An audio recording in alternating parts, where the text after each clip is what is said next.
I love Skyward Sword.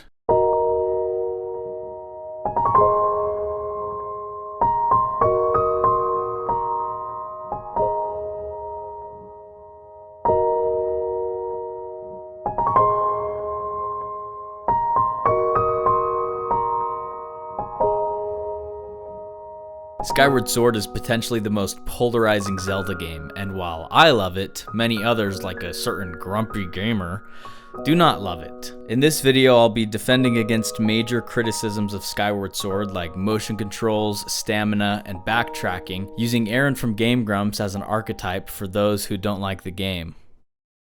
If you don't do it in time, then you There's certain spots you fall can't go into. to. There's a relationship created into the Run, attack. why didn't they just...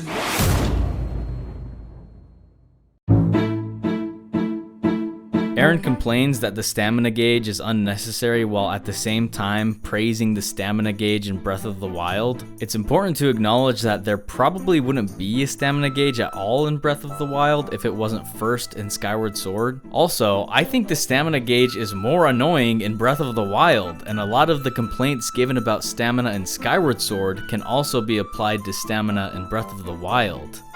They had stamina in Breath of the Wild, right? Yeah, but it made sense because it integrated with other things that you were doing. Oh, I see. Whereas with this, it's just like you're doing one thing and then you can only do it for so long. And if you don't do it in time, then you fall and have to do it again. I see.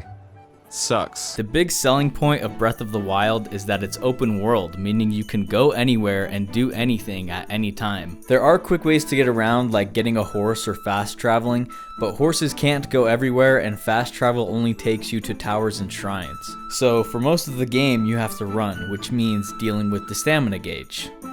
Breath of the Wild, the stamina makes sense because it's a gate for how high you can go in certain areas. I see. So there's certain spots you can't go to, and also it's integrated into everything else that you do. As Arin states himself, the stamina gauge in Breath of the Wild puts a literal limit on the idea that you can go anywhere and do anything at any time. Climbing is the prime example of this. If you run out of stamina while climbing, you fall all the way down. I think what the game wants you to do is find another more creative way to get to where you need to go, or to come back later with a bigger wheel, but what most people do is exploit the game by finding a slight decline in the rock and doing that thing where you tap B to get your stamina back. And not to mention trying to climb in the rain, which is possibly the most frustrating and unnecessary mechanic in any game ever. While playing Skyward Sword, there are very few times where I get frustrated because I've run out of stamina, while in Breath of the Wild, managing stamina is a constant endeavor. Here's what makes the stamina stupider, right? Okay. So, they make it so it drains, which is annoying, but then they realize that there are spots that you want to go to without having to f***ing worry about it draining so much. Right. So they put these little green things to replenish your stamina so you don't have to stop. Oh, okay. It's like, why didn't they just make it so you don't f***ing stop? Put all these bandages on these problems that were invented by them. In Skyward Sword, the game puts little energy cabbages on your path that refill your stamina gauge so you don't have to stop running and wait for your meter to refill. Plus, it makes getting from one place to another like a little cabbage collecting minigame. It's always fun to collect things, it's fun. That might sound like a hard cope, but it's not. When I'm running in an open field naked, meaning no horse and no stamina, the gameplay boils down to hold B until the stamina gauge almost runs out, then wait, then hold B again. This is especially true right after you jump off of the Great Plateau. You're trapped in this boring gameplay loop. Okay, I'm gonna show you two clips to prove my point. One from running in the beginning area of Skyward Sword, and one from running in the beginning area of Breath of the Wild, and I want you to tell me which one looks more fun.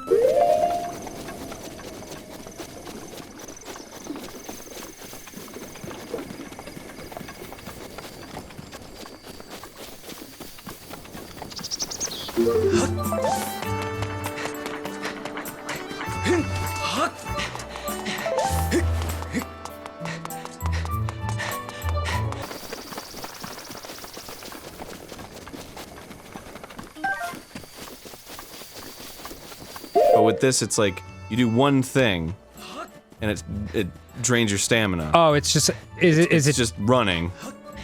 Is it too fast to drain? Is that what it is, really? Well, it's just like, what's the point? What's the point of it draining? Oh, yeah. Because it has no relationship to anything else that you're doing. Right. Arin claims that the stamina gauge is used for just running and has no relationship with anything else you're doing, and that just isn't true. Stamina is used for every traversal option in the game, like running up hills or climbing on ledges. Because of this, the world is essentially designed around the stamina gauge, so it has relation to everything you're doing. Inawada asks about Skyward Sword with Miyamoto and Ionuma. They mentioned Skyward Sword having density of play, meaning Skyward Sword's world is a lot more compact than Breath of the Wild's, not just in size, but in gameplay. In Skyward Sword, running is meant to get you from puzzle A to puzzle B, or from enemy A to enemy B, which it does effectively. The world is designed in a way where you can go from a traversal element to fighting an enemy, to running, to solving a puzzle, all without depleting your stamina. There's situations where you're meant to stop and focus, carefully dispersed throughout areas where you're meant to run and use stamina. So Arin calling intentional game design bandages, like the energy cabbages and the stamina gauge in general, feels like a hard cope, in my opinion. If you don't like the stamina gauge, that's fine, but you can't praise Breath of the Wild's stamina while condemning Skyward Swords because they serve the same purpose and have the same problems. Got it. It's a motion control. It's the Oh, motion control is so delayed. Forget it! In Skyward Sword, each enemy becomes so much more than Z-targeting and mashing the attack button, like in other 3D Zeldas. Each enemy requires more focus and attention, turning each fight into a miniature puzzle. And it's fine because the game is designed around it. It also gives each enemy a lot more depth. Compare this to Breath of the Wild, where every fight boils down to perfect dodging and then mashing Y. The interesting part about Breath of the Wild's combat isn't the combat itself, it's your weapon's durability. So the question isn't, will I be able to beat this enemy, it's will my weapons break, or are they strong enough? It has nothing to do with your skill as a player, but everything to do with how much time you've put into exploring and where you've explored. So if you do something like go to Hyrule Castle right as you begin the game and get the most powerful weapons, all of the combat after that becomes uninteresting because there's less worry of your weapon breaking or not being strong enough. In late game, it gets to the point where you have so many strong weapons, you're throwing some away to make room for new ones. Combat becomes a nuisance because there's nothing more you can gain from defeating these enemies. In contrast, every enemy in Skyward Sword remains interesting because regardless of how strong your weapons are, every enemy requires focus, attention, and skill from you as the player. So as you progress in Skyward Sword, it's not your weapons that are getting stronger, it's you. Your mastery of motion controls culminates at the end of the game when hordes of bokoblins are sent at you, and you're excited to face them and show off the skills you've developed. That is, if you were willing to put in the effort. It's hard to know. I would imagine Oh, this does not bode well. it doesn't matter. None of this matters. Just do it. If you resign the motion controls to waggling the Wii Remote, of course it's going to be unpleasant because the game was designed to punish that behavior. You don't have to be as exaggerated as they are in the commercial, but Skyward Sword rewards you for swinging the Wii Remote or Joy-Con as if you were actually swinging a sword. This game came out towards the end of the Wii's life cycle after we'd been conditioned to waggle the Wii Remote for everything, so I can understand it being hard breaking free of that. Skyward Sword is the final boss of motion controls. Oh, my arm is gonna get very tired. This game is not friendly to people with ADHD or fat arms. The little tension release of the dead legs. I wish this was just a game. It is. You know what I mean? I don't. I don't want it. I'm comfortable. I don't want to waggle my hand around You everywhere. mean the motion controls? Yeah, it's like now my arm's all hot. So to all of the mentally ill lunch ladies and Arin Hansons of the world, I would recommend popping an addy or two or maybe busting out a few sessions on the small weights before you sit down to play Skyward Sword. Wait. Oh, raise shield, I have to go like that? Okay, got it. It's a motion control. Huh. That's why it wasn't intuitive. Uh-oh. Oh, shield up. Sorry, it's not intuitive because you have to flick the beam. Ah! How is that not intuitive? You raise your arm to raise the shield like if you were actually doing it. That's literally the definition of intuitive. I can do a shield bash, I guess. Yes. Which I don't know what that is, but Okay. oh, come on. It's like the motion controls are so like delayed. Oh boy. Why can't get good apply to this? User error has to be factored into this because when I play these sections, the game plays like it's supposed to and it's fun. Sometimes you have to admit that you are the problem and not the game. No, don't save and quit. Oh. Motion controls suck. And then I go again. Go, good. No, I f***ed that up. Well. Yeah, that's motion controls for you. You can't get mad at the game and say that it sucks when you're in fact just bad at the game. It's like when that Jaffe guy played Metroid Dread and he was too stupid to know to shoot the ceiling in that one room. And instead of saying, oh, my bad, he blamed the game design when there's plenty of evidence of everyone else getting through that room just fine.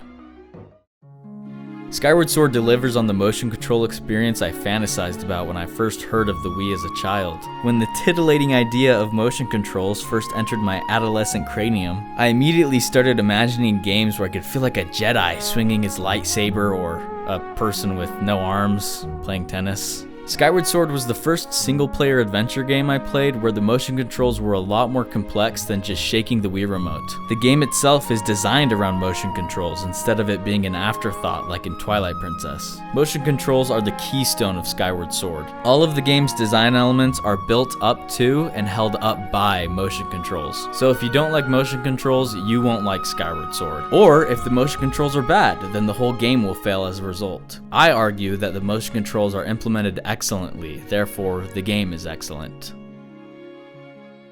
Well, I did it. What was the purpose of that? Oh, he's like, this game likes right down. Check out this sweet map. It's like a line.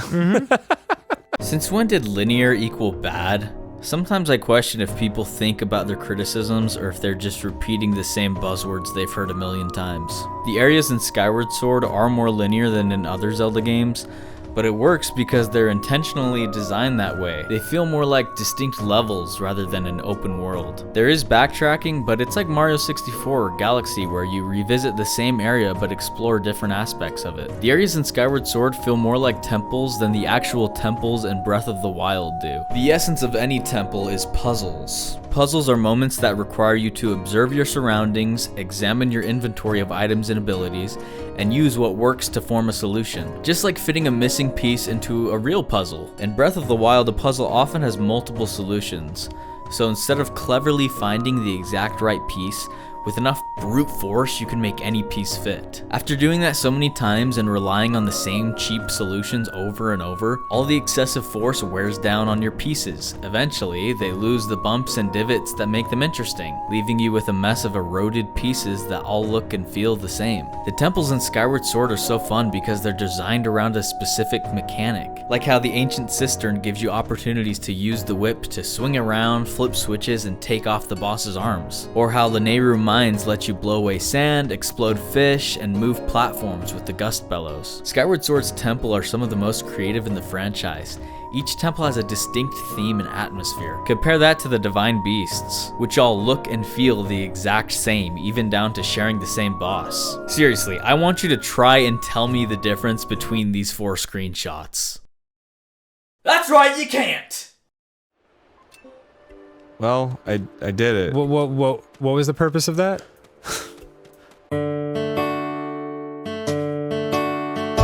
Arin also complains about dowsing. Dowsing is an immersive 3-dimensional way to help you know where to go. I appreciate that Skyward Sword guides the player in a creative way that is integrated with the established motion controls. Any other game would have just put a waypoint on the map. Dowsing turns something that would be boring in other games into a fun and engaging mechanic. Arin, and people who hate Skyward Sword at large, complain about this game being too handholdy. What's annoying about her?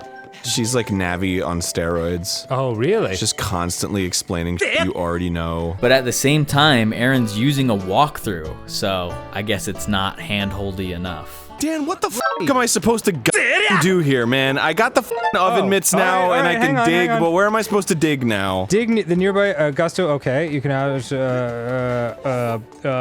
We should have looked at this off off screen. I will admit Skyward Sword has some annoying parts like backtracking through Skyview Temple to get sacred water or leaving the fire temple to get the water basin so you can pour water into that big frog's mouth. But I love Skyward Sword, I can't help it. I love the bright and colorful watercolor aesthetic. I love the wonderfully orchestrated soundtrack. I love Link and Zelda's relationship. I love Groos's character arc. I love coming back to Skyloft after exploring on the surface to upgrade your gear. I love flying around on your Loftwing. I love hitting the goddess cubes and then finding the chests in the sky. I love rolling the ball over those frog things in the fire temple. I love flying the beetle, digging, the sound it makes when you hit an enemy, the silent realm, collecting tad tones, the Mike Wazowski boss. I love that the moblins' man titties jiggle when they die and that the bokoblins wear leopard print underwear. And I love the rupees, they look like candy, I want to put them in my mouth.